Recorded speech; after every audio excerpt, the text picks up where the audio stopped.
November 27ஆம் தேதி மாவீரர் நாள் மதுராந்தகத்தில் நடக்கப் போகிறது என்ற ஒரு அறிவிப்பு வெளியாகியுள்ளது. அது மட்டுமல்லாது இந்த ஒரு மாநாட்டில் கிட்டத்தட்ட 5 லட்சத்திற்கும் மேற்பட்ட நாம் தமிழர் தம்பிகள் தங்கைகள் கலந்து கொள்வார்கள் என்றும் எதிர்பார்க்கப்படுவதாக செய்தியும் வெளிவந்த வண்ணம் உள்ளன.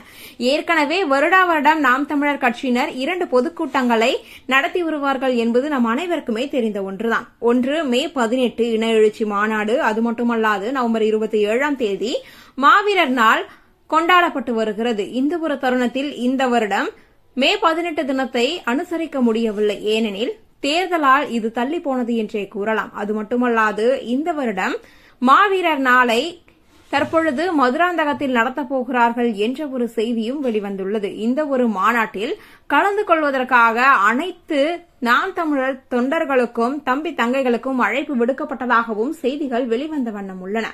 எந்த ஒரு அரசியல் கட்சி எடுத்துக்கொண்டாலும் வருடத்திற்கு இத்தனை பொதுக்கூட்டங்களை நடத்தி முடிப்பார்கள் என்றே கூறலாம். அதற்கு ஏற்றபடி சமீபத்தில் தமிழக வெற்றிக் கழகத்தின் தலைவர் விஜயும் ஒரு பெரிய மாநாட்டை நடத்தி முடித்திருந்தார். முடிக்கும் பொழுது பெரிய பேச்சுக்களும் பேசப்பட்டு வந்தன. இந்த ஒரு தருணத்தில் நாம் தமிழர் கட்சி ஒருங்கிணைப்பாளர் சீமான் அவர்கள் தற்பொழுது மாவீரர் மாநாட்டை நடத்தப் போகிறார் என்ற ஒரு செய்திதான் வெளிவந்த வண்ணம் உள்ளன.